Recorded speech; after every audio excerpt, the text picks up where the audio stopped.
오늘은 새롭게 있는 신약 성경 21번째이자 올해 2024년 성탄주일입니다. 본문은 사도행전 1장 6절에서 11절 보겠습니다. 지난주와 같은데 조금 더 몇 절 더 보겠습니다. 사도행전 1장 6절에서 11절 자 봉독하겠습니다. 그들이 모였을 때 에스겔 여쭈어 이르되 주께서 이스라엘 나라를 회복하심이 이때니까 하니 이르시되 때와 시기는 아버지께서 자기의 권한에 두셨으니 너희가 알 바 아니요 오직 성령이 너희에게 임하시면 너희가 권능을 받고 예루살렘과 온 유대와 사마리아 땅끝까지 이르러 내 증인이 되리라 하시니라. 이 말씀을 마치시고 그들이 보는데 올려져 가시니 구름이 그를 가리어 보이지 않게 하더라. 올라가실 때에 제자들이 자세히 하늘을 쳐다보고 있는데 흰옷 입은 두 사람이 그들 곁에 서서 이르되 갈릴리 사람들아 어찌하여 서서 하늘을 쳐다보느냐. 너희 가운데서 하늘로 올려주신 이 예수는 하늘로 가심을 본 그대로 오시리라 하였느니라. 죽음에서 부활하신 예수님이 제자들과 40일간 교제한 후에 성천하기 직전 제자들에게 마지막 당부의 말씀을 하셨습니다.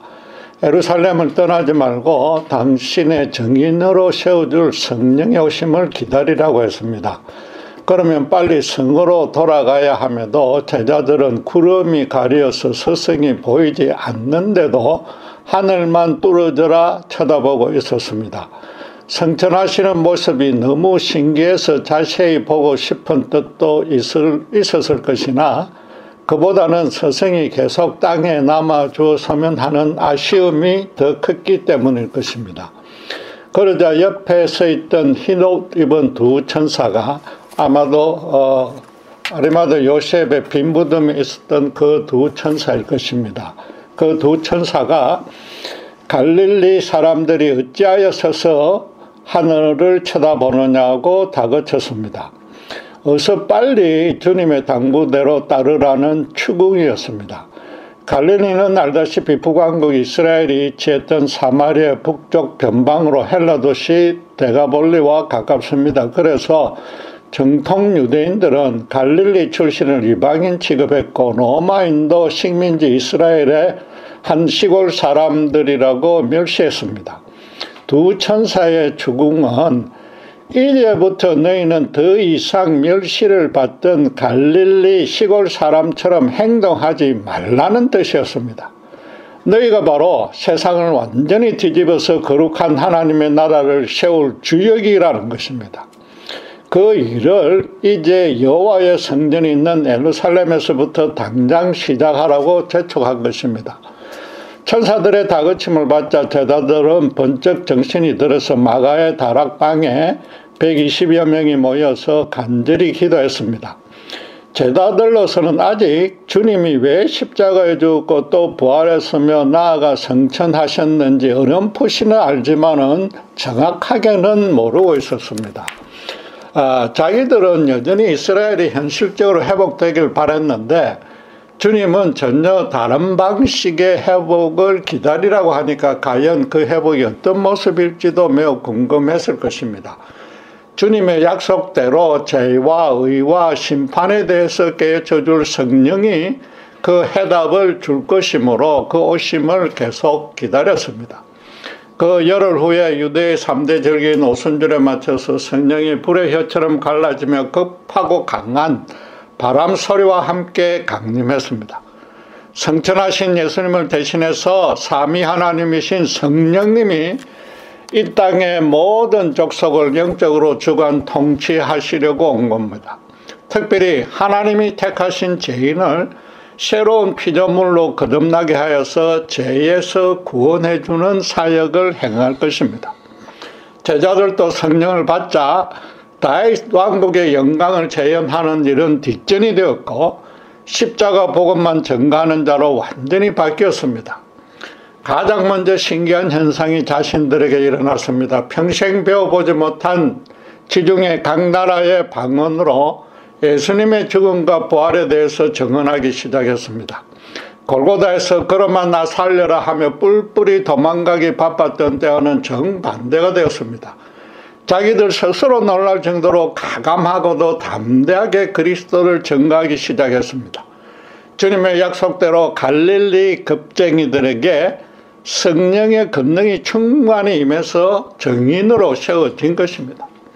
예수님부터 갈릴리 지역에 속하는 나사렛 출신이었고 그곳 어부를 중심으로 제자를 삼아서 주로 그곳에서 사역했습니다. 결국은 로마인과 유대인이 합작하여 갈릴리 사람인 주님을 십자가에 못을 박았습니다. 유다와 로마 어느 쪽에도 속하지 않은 제자들도 성령을 받자 복음을 타협하지 않고 담대하게 전할 수 있었던 것입니다. 이방의 갈릴리가 영화롭게 될 것이라는 이사야서 9장 1절 그 예언이 온전히 실현된 것입니다. 주님의 수제자답게 베드로는 성전뜰의 중앙에 서서 자기들이 방언하는 현상에 대해서 선지자 요엘이 예언한 대로 마지막 날에 하나님의 영이 부어진 증거라고 선포했습니다. 그리고 너희가 이방인의 손을 빌려 십자가에 죽게 만든 예수 그리스도가 그 마지막 날의 구원자이자 심판자로 오신 하나님이므로 그를 믿고 구원을 받으라고 외쳤습니다. 예루살렘 성전은 주님을 죽인 유대 당국의 본부이자 사령탑입니다. 그 안에서 일어나는 모든 일은 대제사장에게 순간순간 보고됩니다. 바로 그런 곳에서 베드로는 대제사장을 필두로 유대 간원들과 그의 부하내동한 유대인들에게 너희가 십자가에 예수를 죽였다고 선포했습니다. 말하자면 대제사장에게 대놓고 네가 무죄한 죄를 흘린 살인죄인들의 수괴이므로 진정으로 하나님께 회개하고 나오라는 다그침이었습니다. 그러나 베드로의 메시지는 정죄의 심판으로만 그치지 않았고 당신을 십자가에 매단 원수라도 당신만의 무한하고 조건 없는 긍휼로 용서해 주시니까 제발 주님의 그 사랑을 받아들이라는 그 호소였습니다. 정치적이고 경제적인 기득권에 취해서 배가 부른 유대 지도자들이 그에 응할 리는 없고 오히려 사도들을 더더욱 미워했습니다. 그럼에도 성령은 역사하여서 양심에 찔려 예수님을 구주로 영접하고 주님의 이름으로 곧바로 세례를 받는 백성들이 그날 하루에 3,000명이나 되었습니다. 주님이 대제사장 관제에서 재판을 기다리는 중에 혹시라도 자기 목숨이 달아날까 봐 두려워서 대제사장의 하녀에게조차 서성을 극렬하게 부인했던 그 베드로서는 엄청난 반전입니다. 사나 죽으나 자기를 위해 죽으신 주님께 자기 생명까지 바칠 각오가 된 것입니다. 50일 남짓의 정반대의 사람으로 완전히 뒤바뀌었는데 자신의 의지와 양심을 갈고 닦아서 그렇게 될 수는 절대 없습니다. 성령에 의해서 자신의 옛 자아가 죽어 없어지고 새 사람으로 완전히 거듭난 것입니다. 그가 부활 예수를 전하기 시작하자 유대 당국이 그 예수의 이름으로는 아무 강론도 하지 말라고 본격적으로 핍박을 가했습니다. 그러나 오히려 사도행전 5장 41절 말씀대로 그의 이름을 위하여 능력받는 일에 합당한 자로 취급당하는 사실을 크게 기뻐했습니다. 그 후로 사도들 모두가 어떤 핍박에도 굴하지 않고 복음만 전함으로써 처참하게 순교당했습니다. 계시록을 기록하도록 보호해준 요한 사도만 자연사했으나 그도 밤모섬 감옥에 유배당한 채로 생을 마감했습니다. 결과적으로 그들이 받은 성령의 권능은 죽음에 맞설 수 있는 담대함이었습니다. 주님은 틀림없이 제자들이 다 순교당할 것을 미리 아셨을 것이므로 제자들을 죽음으로 내몰기 위해서 성령을 주신 셈입니다. 만약 성령의 권능이 순교를 이겨내는 힘이라고 미리 알았다면 제자들이 혹시 이전처럼 다시 도망가지 않았을까요? 아니면 제자들은 아무것도 모른 채 자발적 동의 없이 성령의 초자적인 능력에 그냥 기계처럼 이끌려서 순교를 당한 것입니까? 이는 절대 둘 다 그렇지 않습니다. 주님은 제자들에게 세상으로부터 당신과 같은 환난과 핍박을 당할 것이라고 미리 여러 차례 경고했습니다. 실제로 공사역 중에도 유대인들이 주님을 죽이려고 시도하는 것을 여러 번 곁에서 지켜보았습니다. 제자들은 스승이 없어진 지금 환난과 핍박이 당연히 더 따르리라고 단단히 각오했습니다. 거기에 성령을 받자 그에 대한 불안 염려는 사라지고 오히려 평안이 넘쳤기에 담대해진 것입니다. 초대교회에서 그리스도에 대해 증언한 내용은 오직 그분의 죽음과 부활과 성천이었습니다. 성경은 훨씬 뒤에 제작되었습니다. 실제로 자신들이 목격하고 체험하고 동참하고 또 각성한 내용을 있는 사실 그대로 간증만 한 것입니다. 제자들은 본문 이전에도 변화산에서 주님이 영화롭게 변화되고 또 죽은 지 나흘이나 된 나사로가 소생하는 현장에 동참했습니다. 사두개파를 제외한 유대인들은 사람은 죽으면 음부로 내려가서 아무 의식 없이 잠을 자다가 마지막 날에 부활을 기다린다고 믿었습니다. 그런데 베드로를 포함한 세 제자들이 모세와 엘리야가 살아있는 육신의 모습으로 스승과 교제를 나누고 있는 너무나 신기하고도 놀라운 모습을 보았습니다. 그래서 사람이 죽는다고 절대 그게 끝이 아니고 의식 없이 잠만 자는 것도 아니었던 것입니다. 마지막 날에 이루어진다고 믿었던 부활이 스승에 의해서 지금 눈앞에 이 땅에서부터 실현된 것입니다. 마침 그때 또 예수가 바로 내 사랑하는 아들이라고 하늘로부터 오는 하나님의 음성까지 들었습니다. 그러다가 성령을 받자 또 부활하신 예수님도 교제했고, 그러니까 이 예수님이 바로 마지막 날에 사람을 구원과 심판으로 나눠서 부활을 주실 하나님이심을 완전히 확신하게 된 것입니다. 또 그래서 베드로가 나서서 방언은 마지막 날의 주인이신 주님에 의해서 성령을 받은 결과라고 설명해 줄 수 있었던 것입니다. 지금 부활하신 주님이 성천하는 것까지 목격한 후로는 자기들도 모세와 엘리야처럼 되고 싶다는 천국에 대한 열렬한 소망으로 가슴에 가득 차게 되었을 것입니다. 거기다 천사들이 너희 가운데서 하늘로 올려주신 이 예수는 하늘로 가심을 본 그대로 오시리라고 다짐해 주었습니다. 제자들은 스승이 공사역 중에도 같은 예언을 여러 번 했음을 기억했을 것입니다. 초기에는 자기들 세대의 주님이 다시 오신다고 오해했으나 금방 잘못된 생각이었다고 깨달았습니다. 주님이 때와 시기는 아버지께서 자기의 권한에 드셨으니 너희가 알 바 아니오라고 하신 말씀의 뜻을 정확히 알게 된 것입니다. 신자들이 알지 못하는 때에 불시에 주님이 이 땅에 다시 오셔서 이스라엘의 회복을 완성시켜 주신다는 뜻이므로 모든 유대인들의 현실적 소망도 주님이 실현시켜 준다고 확신하게 된 것입니다. 그러니까 세상의 어떤 것도 자기들이 주님의 증인으로 섬기는 일에 장애가 된다고 여기지 않게 된 것입니다.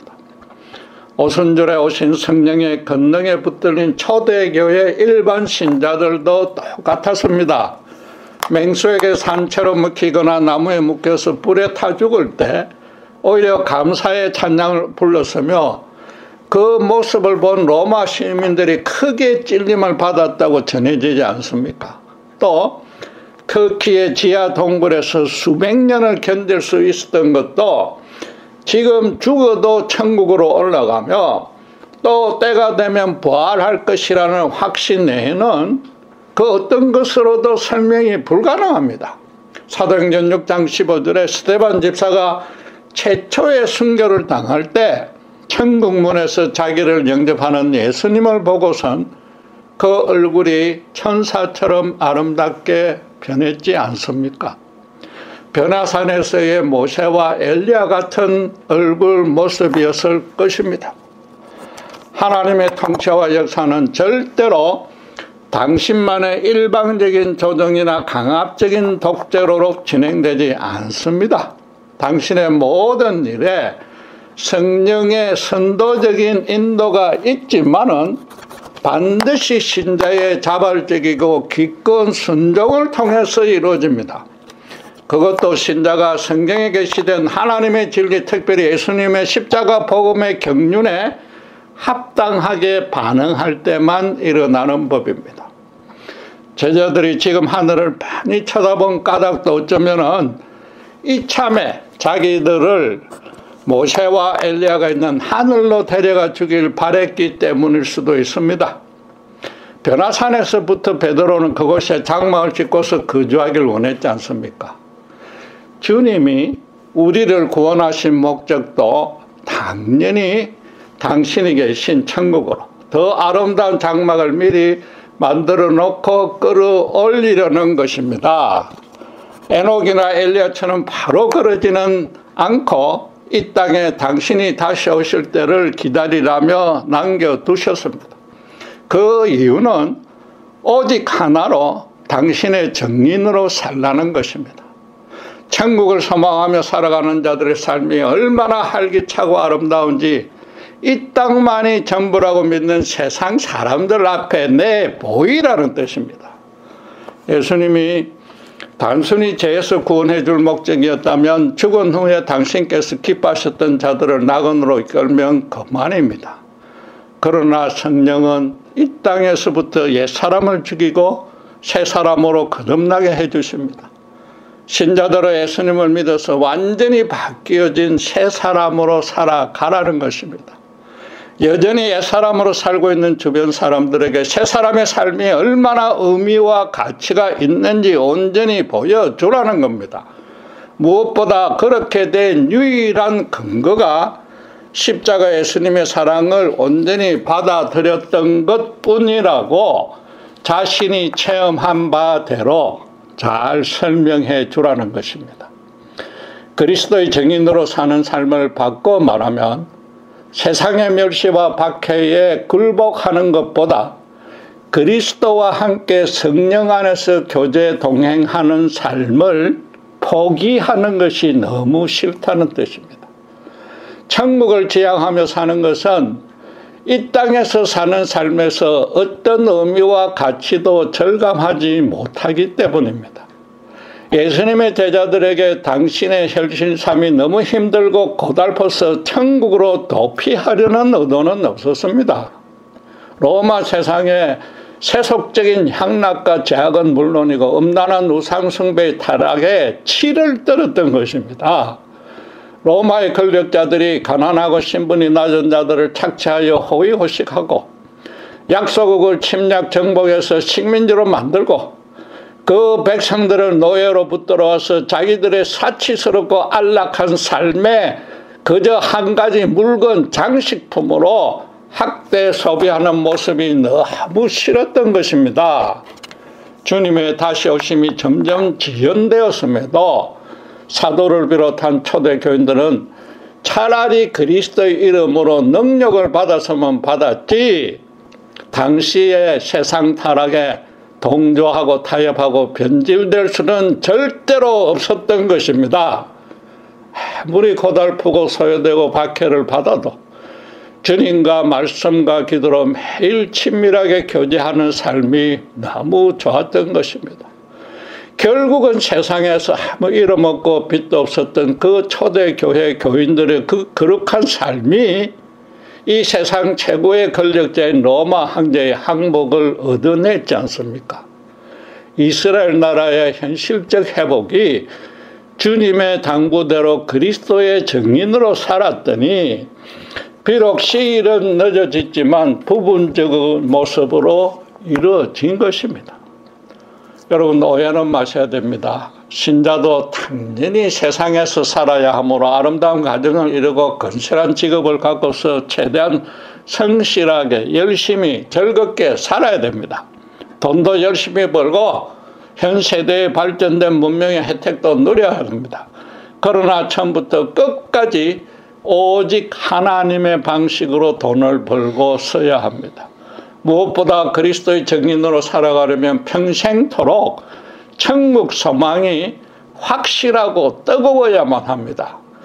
천국에서의 보상을 기대하기 이전에 범사에 간절히 기도하면서 예수님의 사랑 안에 거해야만 합니다.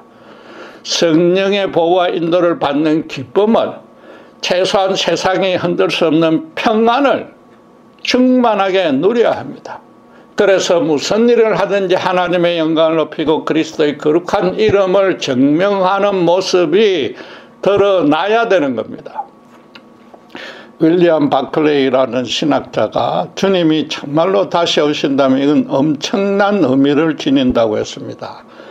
가정법을 사용했다고 해서 주님이 다시 오지 않거나 신자들이 재림을 믿지 않는다는 뜻은 아닙니다. 그 재림의 의미를 미처 제대로 알지 못한다는 겁니다.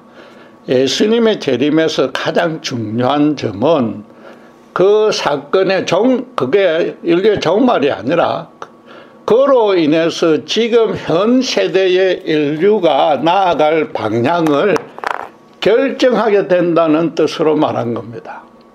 주님의 재림은 인류의 심판과 구원이 완성되는 사건으로 역사는 막을 내립니다. 인류가 멸망하고 없어지는 종말이 아니라 새 하늘과 새 땅으로 바뀌는 것입니다. 인간이 주도해서 인간이 기록하던 역사는 더 이상 없습니다.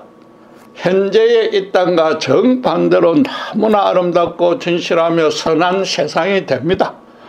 그런데도 사람들은 기독교라는 한 종교의 종말관일 뿐이므로 자신들과는 전혀 상관이 없다고 비방합니다. 노아의 때에 그랬다가 전부 심판받았던 것도 모르고 그럽니다.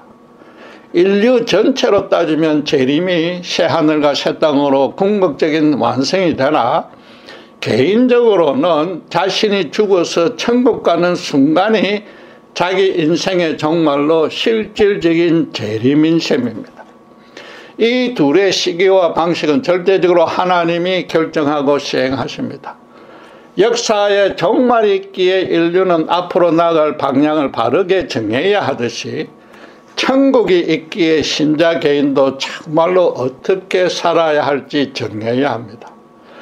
천국에서 주님을 만나는 일이 이 땅의 삶의 근거요 목적이어만 하는 겁니다. 더 나아가서 신자 인생의 최종 목표로 그치지 않고 실제적인 삶이어야 됩니다. 변화산 사건에 주님이 제자들을 동참시킨 뜻은 신자는 미래에 확정된 그 재림이 이 땅에서부터 이미 실현된 범주 안에서 살아가라는 겁니다.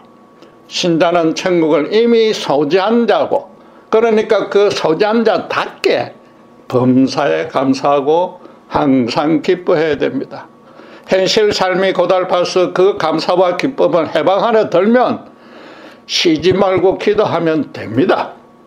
성령님이 세상을 이길 위로와 힘을 다시 가득 채워주시는 겁니다. 많은 신자가 인류대학교에 입학하고 세계적인 회사에 취직하고 모두가 부러워하는 결혼들을 이루려고 열심히 노력합니다. 그러나 과연 천국 입성을 그런 열정과 노력으로 준비하고 있습니까? 범사의 성령의 인도를 구하며 그리스도의 증인으로 거룩하게 살면서 그 열매는 성부 하나님의 처분에 맡기고 있습니까? 동료 성녀들과 불신 이웃을 주님 사랑으로 섬기는 아름다운 공동체를 만들고 있습니까? 최소한도 그러면 세상 최고의 권력자 로마 황제가 굴복하는 그런 엄청난 일이 일어날 수 있다는 그 진리라도 믿고 있습니까?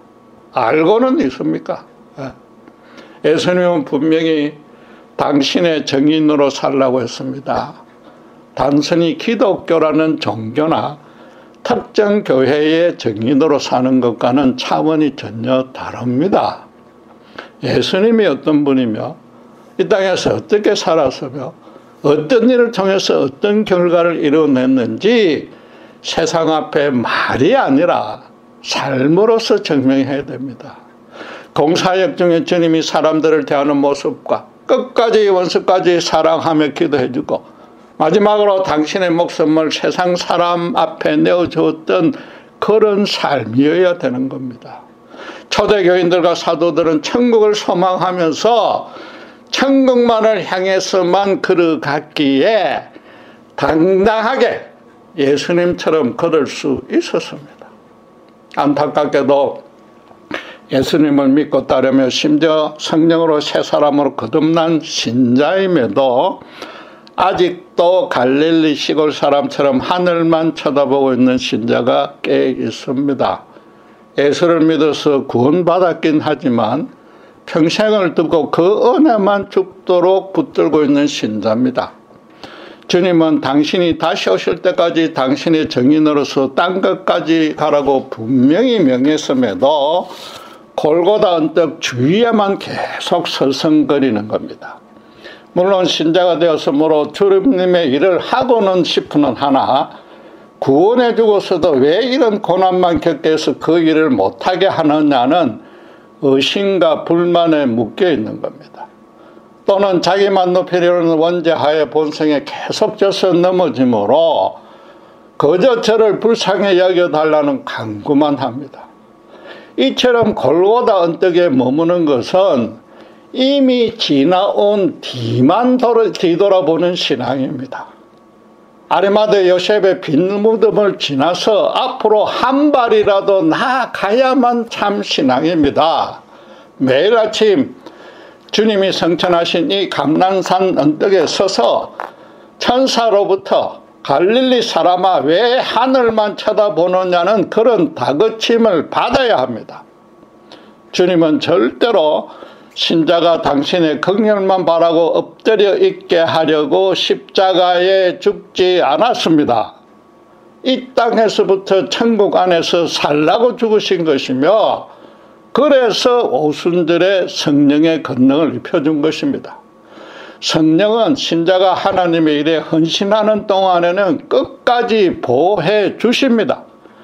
순교까지 감당할 수 있는, 즉 죽음을 이겨내는 일이야말로 인간이 실현할 수 있는 최고 최대의 권능이지 않습니까? 땅에서 떨어져 죽는 하늘의 미랄이었던 주님과 똑같은 삶을 살아서 최대한 많은 복음의 열매를 갖고서 천국에 입성해야 됩니다. 이번 주는 주님이 이 땅에 오신 성탄주일로 교회마다 세상죄를 지고 가는 어린 양으로 오신 예수님을 회상하고 감사하고 경배합니다. 주님의 초림이 없었으면 우리는 없었고 여전히 흑암 가운데 아무 소망 없이 영적으로 죽어있는 시체였을 것입니다. 주님의 초림으로 나 같은 천하의 죄인을 하나님을 알게 해주시고 새 사람으로 거듭나게 해준 것은 평생을 갚아도 모자랄 큰 은혜입니다. 그러나 주님은 절대로 그것만 감사하라 하지 않았고 다시 올 것이므로 그동안에 당신의 정인으로 살라고, 아니 성령을 받으면 그렇게 살 수 없다고 마지막으로 당부했습니다. 물론 그리스도의 정인으로 사는 삶이 결코 쉽지는 않습니다. 그러나 사도들이나 초대교회 신자들처럼 부활하신 예수님을 인격적으로 만나면 가능해집니다. 지금은 주님을 육신으로 대면하지 못해도 성경 안에서 얼마든지 그럴 수 있습니다. 주님은 의심 많은 도마에게 보지 않고 믿는 자가, 즉 후대 신자들이 성경을 통해서 당신을 만나는 자가 더 복이 있다고 약속해 주었습니다. 성경 말씀을 통해서 십자가 진리를 더 정확히 깨달을 수 있고 재림의 의미도 더 정확히 알 수 있다는 겁니다. 저도 자세히 간증할 여유는 없지만 로마서 강의 설교를 듣는 몇 달 동안 가슴을 치고 눈물로 회개하면서 예수님을 인격적으로 만났습니다. 믿은 후로 힘든 일이 생길 때마다 간절히 기도하면 앞서가시는 그분의 따뜻한 손길이 저를 다시 일으켜 세워주었습니다. 저는 신자된 것이 일생일대의 축복이었습니다. 그런데 그보다는 말씀을 전할 목회자가 된 것이 더 크게 기쁩니다. 이 나이가 되도록 인터넷이란 도구를 통해서 말씀을 전할 수 있으니 이건 도무지 감당할 수 없는 너무나 고귀한 은혜입니다. 최대한 오래 살면서 한참 글을 쓰고 있을 때 죽거나 주님이 다시 오시면 너무 좋을 것 같다는 그런 소원을 품고 있습니다. 현 세대는 철학, 문화, 사상, 도덕, 과학 모든 면에서 역사상 최고로 발전한 때입니다. 오늘날 서민의 삶이 이전 왕들의 삶보다 더 호사스럽고 풍족하며 이전 사람들이 꿈도 꾸지 못하던 신세계를 누리고 있습니다. 그런데 누구에게나 물어봐도 살만한 의미와 가치가 더 많아지고 사람 사이의 관계도 더 아름다워졌다고 말하는 이는 아무도 없습니다. 절대적 진리와 신은 존재하지 않는다고 믿기에 인생에 아무 소망 없이 그저 순간순간 말초적으로 즐거우면 그만입니다. 감히 말하건대 제 나이가 70살 중반에 가까워지니까 정말로 예수님 밖에는 인생에 아무 소망이 없다고 나날이 절감합니다. 목사라서 말하는 상투적이고 종교적인 치사가 절대 아닙니다. 목사가 된 후로도 저도 현실 삶의 실패와 한난을 남들만큼 많이 겪었습니다. 그럴 때마다 예수님만이 저의 피난처요 구원의 산성이 되어 주었습니다. 세상 어떤 것도 위로조차 안 되었습니다. 아무리 어려운 인간이라도 감정과 자존심에 따라서 아침 저녁으로 변하기에 끝까지 믿을 수 없습니다. 부모도 자식을 버리지만 하나님은 당신의 독생자까지 우리를 위해 내어주셨기에 절대로 우리를 버리지 않습니다.